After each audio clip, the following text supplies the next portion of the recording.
Yeah. Yeah. Not building. Spend a little extra yeah. at the end. Yeah. It's worth it.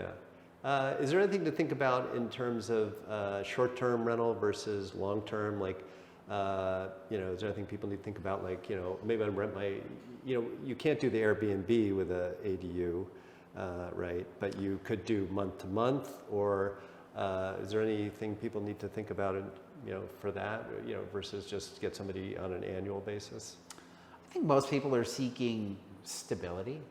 The appeal or draw for an Airbnb situation is maybe you can make more money, but then you have more hassle. Yeah.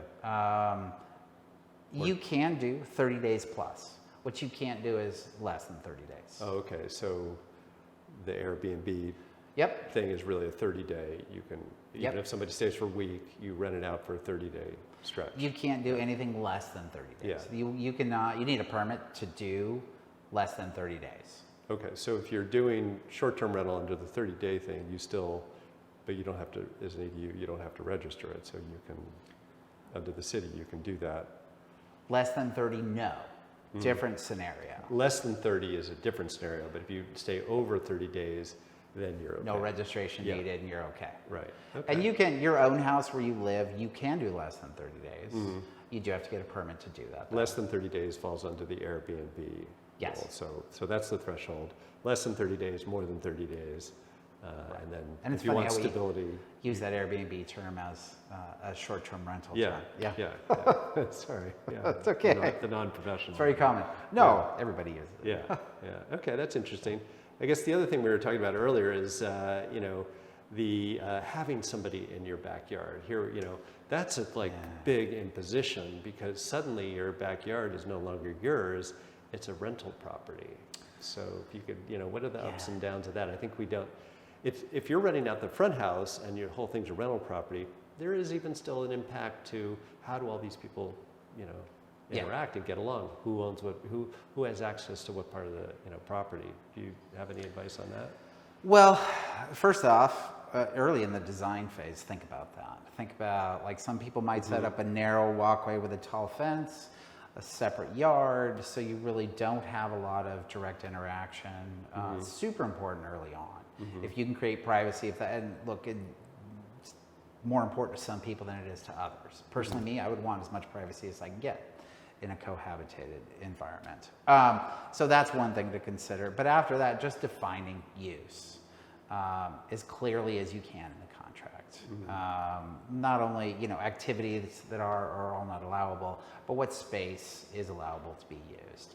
I do think it's easier to create a defined space and just say that's yours, and that's the end of it. But if you have an open space in a yard, you don't want to be like, oh, I'm going to walk outside in the yard today, and they're, have 4 or 5 friends over and they're hanging out outside. Yeah. It's awkward. Yeah. So the best thing to do is really think about it in the design phase, divide up your property in a way that everybody gets a piece of it and there's separation. To me, clearly. Yeah. And the reality is, in my experience in renting, people will accept smaller components. They appreciate the definition again. Everybody appreciates clear rules. But you may, as an owner, be sitting here thinking, well, a 6x10 area isn't enough. They don't know the difference. That's all they've ever seen. That's all they think they're getting.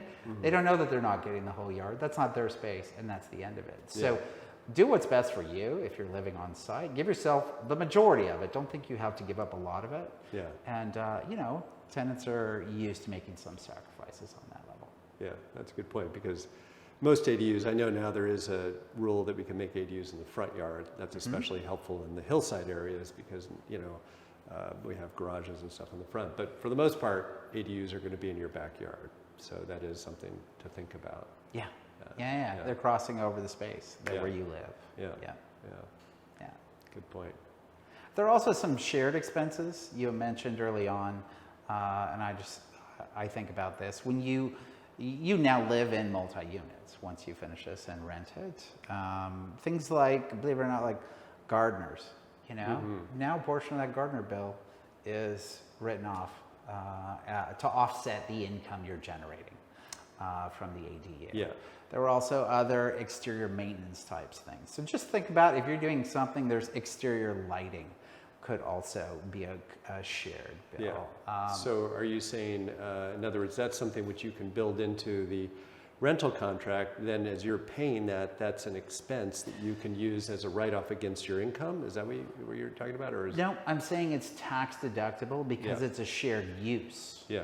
So you may think you're paying this bill and you've always paid that bill, but if there's an actual value that they're getting from the back unit in that shared use, the gardener's going to clean their area too.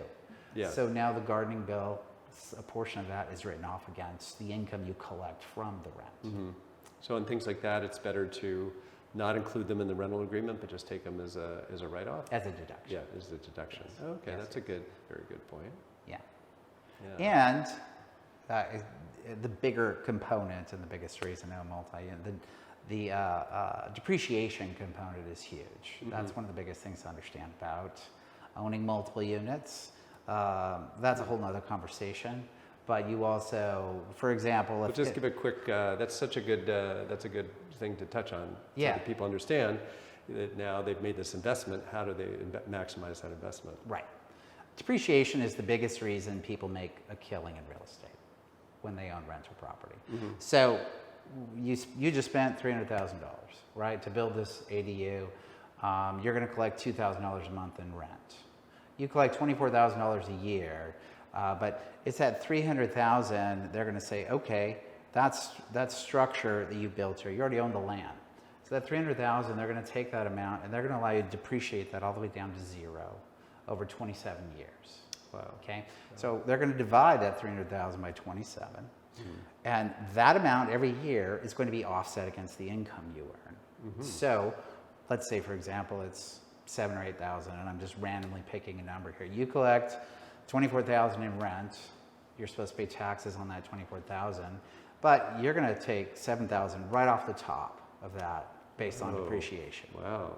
So you pay less taxes. Yeah. Now, when you go to sell, the depreciation the term is recaptured. Yeah. But while you occupy and live in the space, that's an increase in your income, the depreciation component. So speak to an accountant early in the process if you're just, going to have multi-units, because there are a lot of opportunities. Yeah, well, that's an excellent point, that it's not just your legal responsibilities, but it's also your tax advantage. You have to think through the whole financial investment, financial, payback, and that whole dynamic, not just your responsibility as a landlord. Yep. Because, you are moving from being a simple human being to being a landlord. Yeah. Yes. Well, Yeah. Investment, you become a real estate investor. So you are becoming an investor. think about it. Yes. That's a good thing to think about. It's Yeah. another perspective to bring into it. Yeah. And some people get an ADU, maybe their in-laws are going to live there or a sibling's going to live there, and all that's fine. But you can still gain all these tax advantages, even if you're helping family, even if you're without the income. There is a way to do it. Yes. Oh, another good point. Well, you can.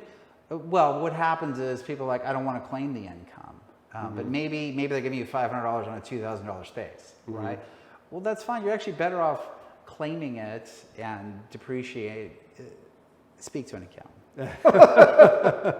So there are advantages there that we need to think about as we become real estate moguls and landlords. Yes. Oh, good. You might as well take advantage of the tax benefits. That Absolutely, exist. absolutely, and it's something we don't think about because we're moving to a new position. Yeah. So good point. Yeah.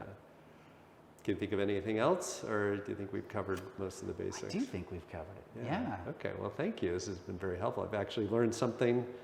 I've talked to you many times, and I just learned something new in this conversation. So thank you. Well, thank you for the opportunity.